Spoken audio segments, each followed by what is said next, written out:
What? What is this? I stood frozen, holding a photo I had discovered in my husband's apartment where he lived alone for work. In the photo, he's dressed in a black tuxedo, standing next to a woman who isn't me. She's in a wedding dress, and they're both grinning from ear to ear. And next to the photo, documents needed to issue a marriage certificate. Why would he have this? The documents listed my husband Ryan's name, and next to it, Jessica was written. Jessica? But this photo is unmistakable. This can't be real. The woman is someone I've known very well for a long time. Shocked, I slumped to the floor. I wish this was just a bad dream. No matter how many times I muttered it, the reality in front of me didn't change.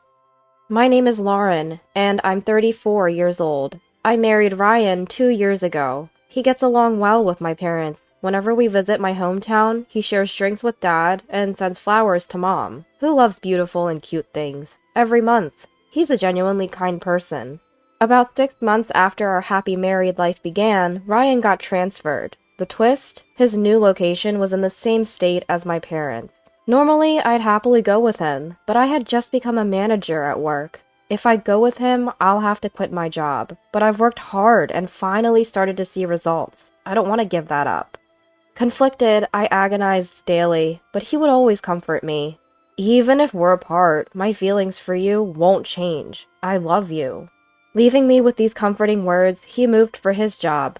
It goes without saying, I fell for him even more. For 1.5 years, we kept in touch daily, and he always came back to me on weekends. I'm always rooting for you, Lauren, so keep working hard. He'd say that every time we met. I was on cloud 9. Hey, I'll come to your place for your birthday next week, Ryan. What? I always feel bad that you're the one visiting. Plus, I want to see where you're living now. I said this, believing he'd be pleased. But then, no, you can't come. Why? I got an important work assignment that day. If you come over, I'll be doing overtime and it'll get late. I'd feel bad making you wait. But it's your birthday? Work doesn't care about birthdays. Well, in that case, I'll clean the apartment and cook something nice for us. Lauren, you're swamped with work every day. Don't worry about it. So reluctantly, we decided to celebrate Ryan's birthday at my place the following week. However, I had taken a personal day off for his birthday, so I secretly decided to visit him where he was working out of town. On the day, although his place was in the same state as our hometown, it was an unfamiliar station, so I had to rely on the address to find his apartment. Along the way, I spotted a grocery store and began making a mental shopping list to match the feast I was planning to cook. Of course, I had also hidden his favorite brand's shirt in my bag as a birthday gift. He's going to love this, I thought to myself, finally locating the apartment where he lived alone. The moment I used the spare key that I had but never needed, I was filled with indescribable excitement and joy.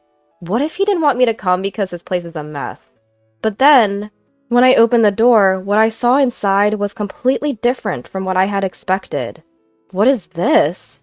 Pink, frilly curtains hung by the windows. A red, heart-shaped cushion lay on a white sofa. Did I get the wrong apartment? I double-checked the nameplate outside, and no, it was definitely Ryan's place.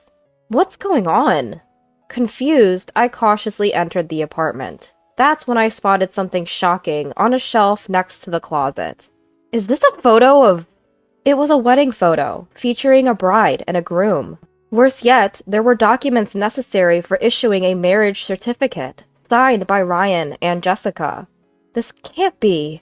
I wish this was a bad dream. Devastated, I slumped to the floor. My thoughts are always with you, even when I'm away. Just wait for me here. I promise I'll come back. That's what my husband told me. He had always said, I love you, Lauren, whenever he returned. I had been holding on to those words, and now this betrayal? Shaken to my core, tears uncontrollably started flowing. I don't know how much time had passed when... Let's go back to that restaurant soon. Let's do it for Jessica's birthday next time. Voices I recognized came from behind the door. Hey, what happened to the key? Oh no, did you lose it? Should I go out? I could hear them fumbling for keys near the front door. I don't want to see them now. What should I do? In a panic, I grabbed my bag and shoes and hid in the closet. The door opened, and the footsteps sounded closer. Holding my breath, the two figures appeared in front of me. The man was undeniably my husband, Ryan. Next to him, a woman, dressed in designer clothes, looked up at him with a smitten expression. It was my mom. "Hey, wear the branded shirt I gifted you!" The gift she handed him is the same one I'd picked out for him. He puts it on with a pleased grin. "You look great in it," she says. "You know, I accidentally told Lauren I wanted this too," he replies. "Then maybe she's buying the same thing right now, not knowing we've already exchanged gifts," she suggests. "Could be," he agrees. "You better wear the one I gave you, Ryan." "Of course," he confirms. Peeking out from the closet, I see them lean in for a kiss. This is really happening right in front of me, just as I feared. Why is this happening? Is this some kind of joke? I think, as my mind goes blank, swirling with these thoughts. Frozen with shock and confusion, I can only stand still in the closet, hoping they don't find me. I can't handle this anymore, I think. Then I hear words that make me doubt my ears. "Never thought this would go so smoothly," one voice says. "Conspiring with your own daughter to marry me? You're something else, Jessica," another chimes in. "I have a husband, you know. If we get caught, I'd lose a lot in the divorce settlement," the first voice adds. Their faces reveal smug smiles. Goes smoothly? What plan? I think. Ryan and I met through a high school friend. My job was my life back then, and seeing this, a friend said to me, "Why don't you meet him? He's a good guy." That's how I was introduced to Ryan. There was no way my mom was involved. I talked him into it when he came to the place where I was working part-time, one voice explains. "Jessica is persuasive," the other adds. "You fell for it too, Ryan," the first laughs. "I got lucky when I fell for it. I'm so glad I approached Jessica back then," the other says. "When Ryan asked me to have coffee during that part-time job, I thought it was a joke. But look at the happy times it's led to," the first voice recounts.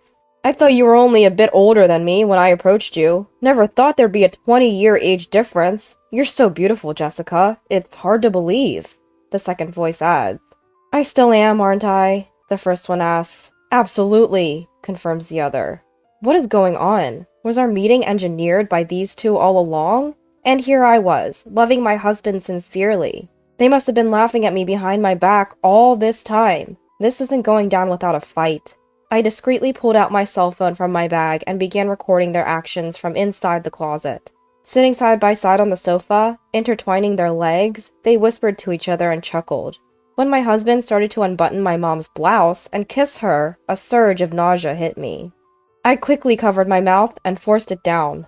That's when Mom said, "What's that?" and suddenly stood up, walking towards the closet. "Please don't come here. Did she notice me?" I held my breath, and she walked past me to pick up a photo frame from the adjacent shelf. "Nice to see you put up this picture." "Of course. It's a picture from our secret wedding." "I hope the day comes soon when I can submit all the documents for our marriage license." "I could divorce Lauren any time, you know."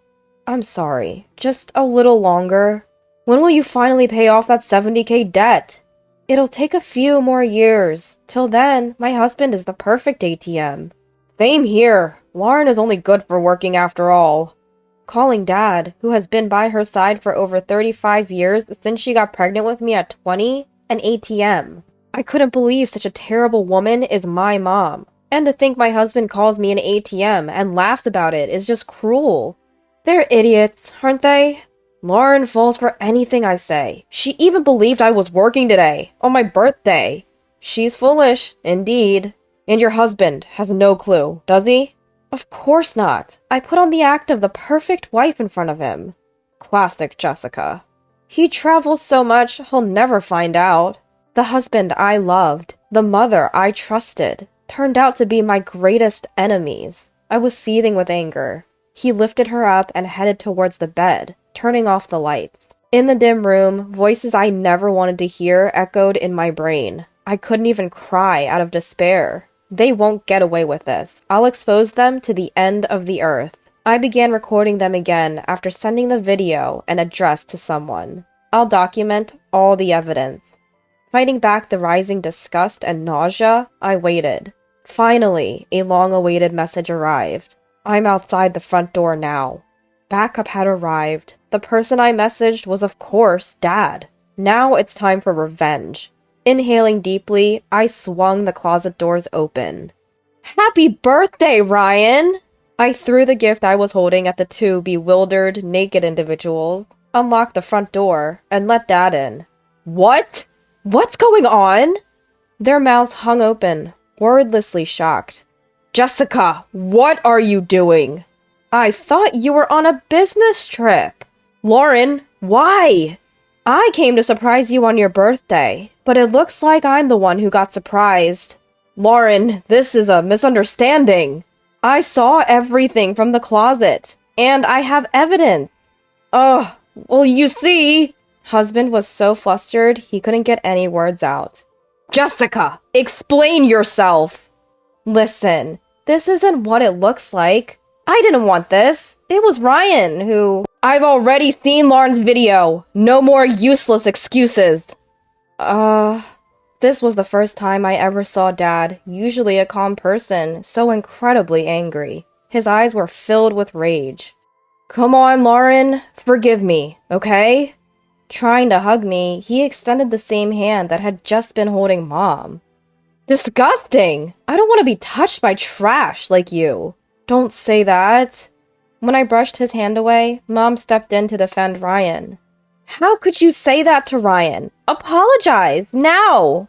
Excuse me, you should be the one apologizing. What's this victim act after hurting me and Dad? And siding with Ryan at a time like this is pathetic. Don't you dare speak to Jessica that way! I was completely dumbfounded by the two of them covering for each other. Is it normal for a mom to get involved with her daughter's husband? Shut up! I regret ever giving birth to a loser like you. What? I wish you were as beautiful as me. Then maybe it wouldn't be such a waste. You should be grateful I even arranged your marriage to Ryan. Her words struck me deeply, making me falter for a moment. You'd never have gotten married otherwise. That's so cruel. Just as I was on the verge of tears. How could you say such things to your own daughter? Well, she's never been cute to begin with. Enough is enough! Ryan, you promised to make Lauren happy too. Dad's glare silenced both of them. Enough of this farce! Dad brought out 2 divorce papers. They were the ones he'd picked up from the courthouse on his way here, per my request. Both of you, sign these papers right now. Then I'll go ahead and get your marriage certificates issued. Dad tossed the necessary paperwork for issuing Ryan and Jessica's marriage certificate in front of them. Wait a minute, we don't have to get a divorce. Having a divorce on record will look bad for my job. But you said you wanted to get married quickly. That was just heat of the moment. Stop joking around. I never want to see your face again. Sign, now! When I tossed the ballpoint pen at him from the shelf, perhaps overwhelmed by my stern tone and attitude, he reluctantly signed. Please, I didn't want us to break up. Is it because I'm your ATM? You won't be able to pay back that $70K debt if we divorce, right? What's that debt for anyway? It's, you were into nightclubs a few years back, weren't you? What? You knew? I was going to let it go since you seem to have straightened out, but now you've done something even worse. Please overlook this too. I promise, I won't do it again. No chance. Dad also extended a ballpoint pen. Buckling under the pressure, Mom also signed the divorce papers. Once he had the 2 completed divorce applications in hand, Dad stood up. You don't ever have to come back. Same goes for you. And by the way, I'll be seeking alimony in the divorce proceedings. From both sides. I'll get a lawyer, so direct all communication that way. I'll inform your company that we're getting a divorce. Goodbye. Dad and I left the room, while the 2 of them continued to shout at each other. After that, through the lawyer, we sought $30,000 each in alimony during the divorce proceedings.